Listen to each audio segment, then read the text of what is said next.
반갑습니다.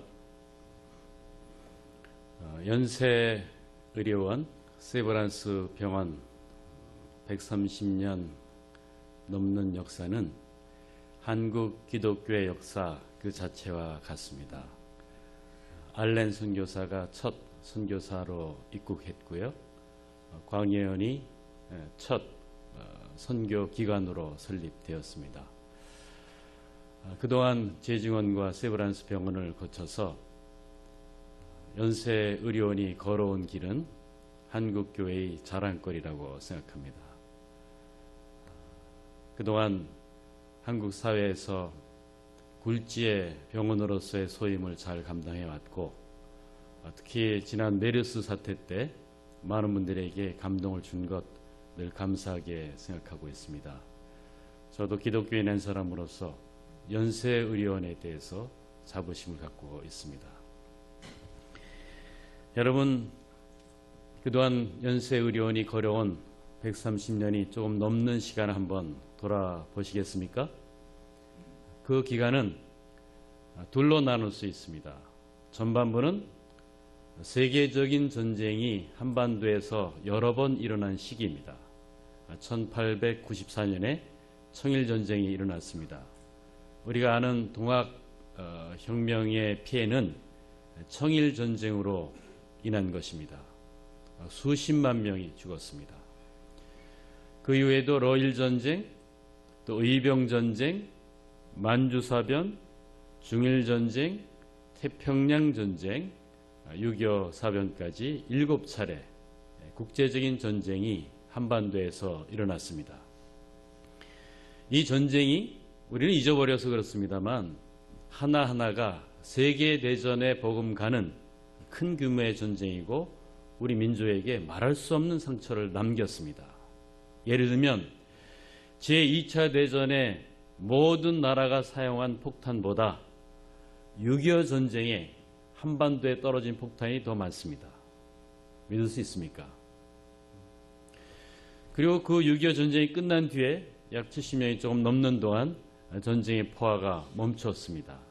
저는 이런 7번에 거친 어마어마한 규모의 전쟁이 이 작은 땅에서 일어났음에도 불구하고 한민족이 살아남았다는 것은 기적이고 신앙적인 면에서는 하나님의 사랑이 아니고서는 설명할 수 없다 생각합니다.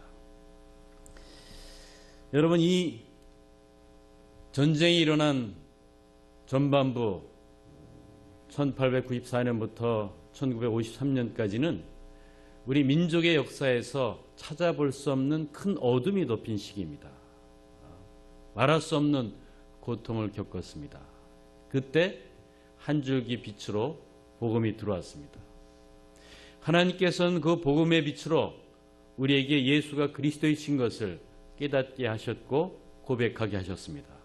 동시에 예수가 구주이신 것을 고백하면서 예수가 구주이신 삶을 사는 것이 이런 것이라는 것을 선교 기간을 통해서 깨닫게 해 주셨습니다. 그 시기에 세워졌던 학교, 병원, 언론기관, 출판사 하나하나가 한국 민족에게는 그야말로 복음같이 신비한 세계의 이야기였습니다. 그 단적인 예가 세브란스 병원이 아닙니까? 그 사이에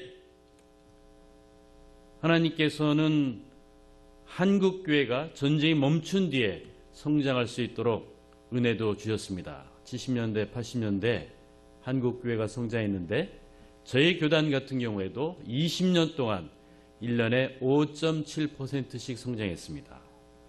50만 교인이 10년 뒤에 100만이 됐고 100만 교인이 10년 뒤에 200만이 됐습니다. 거의 기적입니다.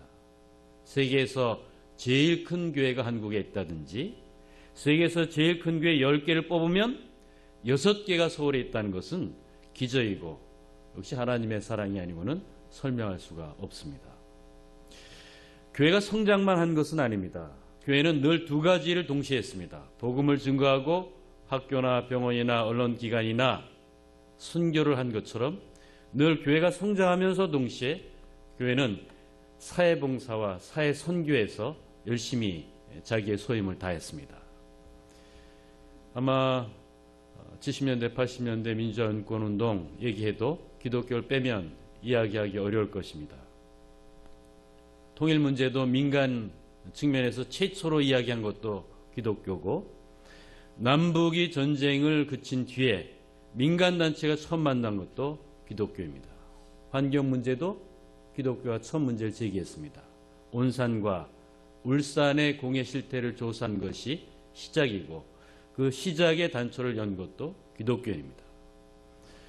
물론 교회를 자랑하기 위해서 말씀드리는 것은 아닙니다. 하나님께서 우리에게 예수를 구주로 고백하는 것을 선물로 깨닫게 하시고 교회를 세워주신 것처럼 우리 민족의 삶 가운데 이 교회가 자기의 소임을 감당할 수 있는 은혜를 주셨다 하는 것을 확인하고 싶은 것입니다.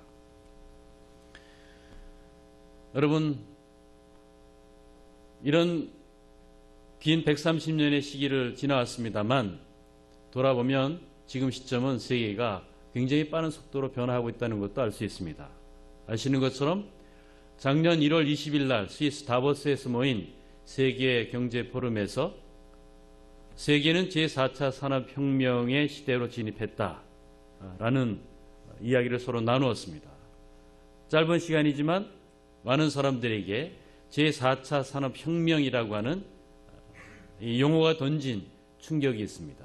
물리학과 디지털과 생물학의 발달이 그 기술의 발달로 머물지 않고 우리의 삶을 흔들고 있습니다. 우리의 삶이 통합되어서 급격하게 변화하고 있습니다. 단적인 예가 앞으로 2020년까지 510만 개의 일자리가 사라집니다. 우리 대한민국도 저출산이 매우 빠릅니다. 산부인과 요즘 지망하는 의대생들이 많이 줄어들었다고 들었습니다. 1971년생이 102만 명입니다. 우리의 1971년에 태어난 아기가 102만 명인데 2014년에 태어난 아기가 41만 9천 명입니다. 절반이 안 됩니다. 이미 인구 절벽입니다. 고령화되고 있고 우리 사회는 빠른 속도로 다문화화되고 있습니다. 우리 땅에 사는 외국인이 200만 명이 넘었습니다. 한국 사회 변화 속도는 현기증이 날 정도입니다.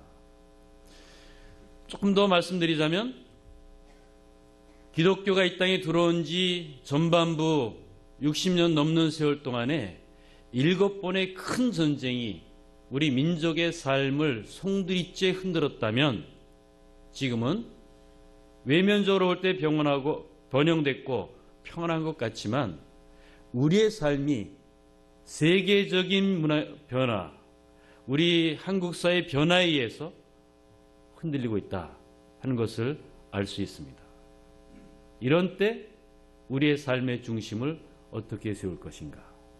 어디에서부터 우리의 삶의 중심을 찾고 이 삶을 풀어가야 할 것인가 하는 점을 바르게 아는 것은 중요하다고 할 수 있습니다.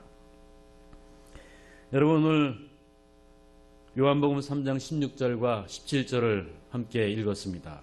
요한복음 3장 16절은 한국의 그리스도인들이 가장 사랑하는 구절입니다. 어느 여론조사 기관에서 조사했는데 가장 많은 사람들이 자기가 즐겨 암송하는 구절로 뽑았습니다. 이 요한복음 3장 16절, 하나님이 세상을 이처럼 사랑하사 독생자를 주셨으니 이는 저를 믿는 자마다 멸망치 않고 영생을 얻게 하심이라. 영생을 얻는다는 말씀에 감동을 받기도 합니다. 3장 16절을 읽으면 저는 3장 17절을 꼭 같이 읽어야 된다고 종종 이야기합니다.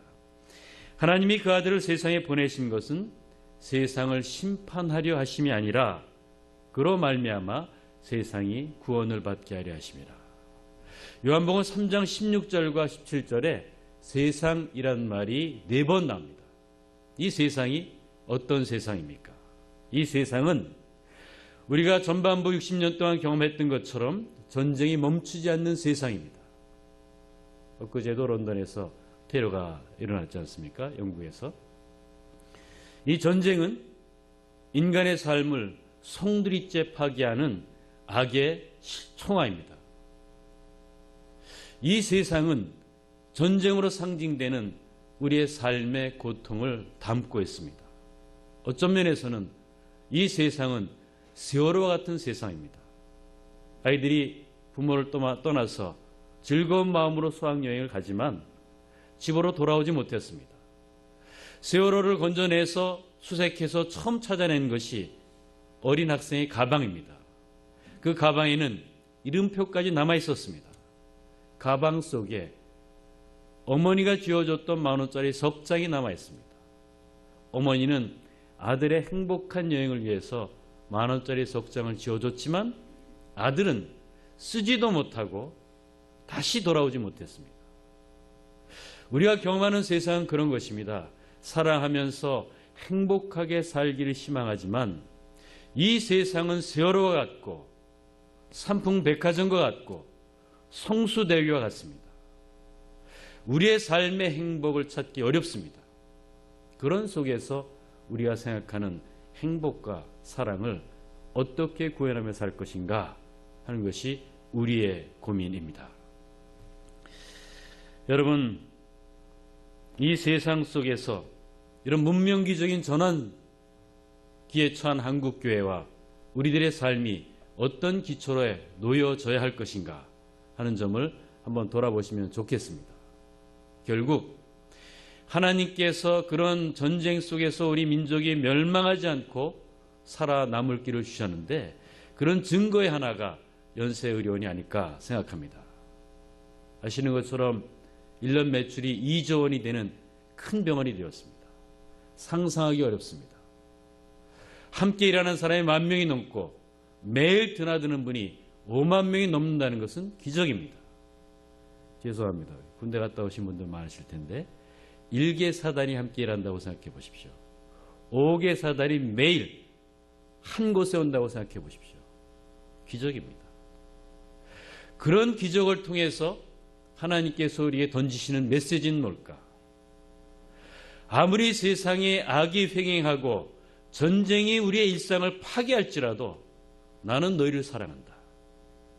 나는 온 인류가 평화롭고 정의롭고 행복하게 살길 원한다 하는 메시지가 그 안에 있다고 생각합니다. 여러분, 인류가 문명의 전환기에 처했다고 말하지만 한국 사회도 여러 가지 위기가 우리 앞에 놓여 있습니다. 우리 일상적으로 먹는 식량의 90%는 수입합니다. 문제가 생기면 먹을 것을 구할 수 없습니다. 식량의 위기가 우리에게 늘 있습니다. 우리가 사용하는 에너지의 거의 100% 수입합니다. 문제가 생기면 에너지를 사용할 수 없습니다. 에너지 위기가 우리 곁에 늘 있습니다.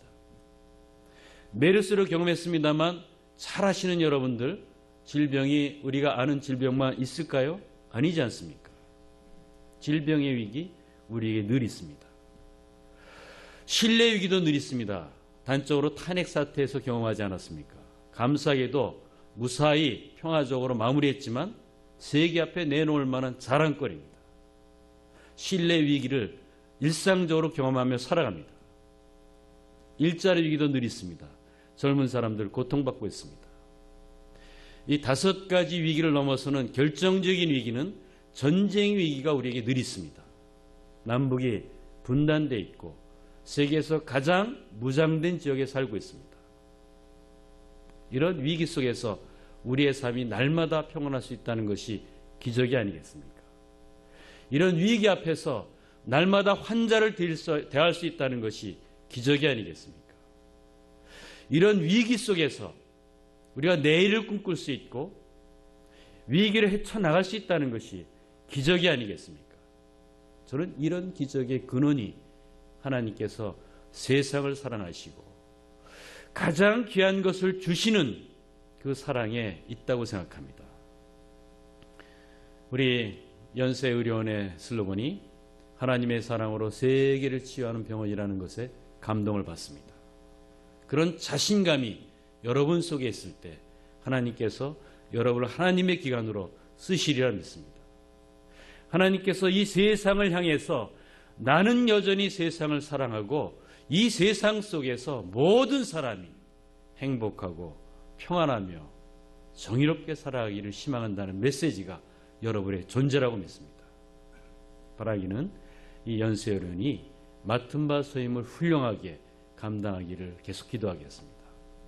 하나님께서 세상을 사랑하시고 한 사람 한 사람의 고통을 외면하지 않는다는 사실을 여러분의 존재로 증거하고 있습니다. 얼마나 감사하고 자랑스럽습니까? 바라기는 연세의료원, 함께 일하시는 연세의료원 가족 모두가 이와 같은 하나님의 사람의 사랑에 감동되시고 그것을 일상적으로 사시는 귀한 하나님의 사람 되시기를 주님의 이름으로 기원합니다. 기도하겠습니다. 하나님 아버지, 저희들의 삶이 하나님의 사랑 덕분에 평안함에 감사드립니다.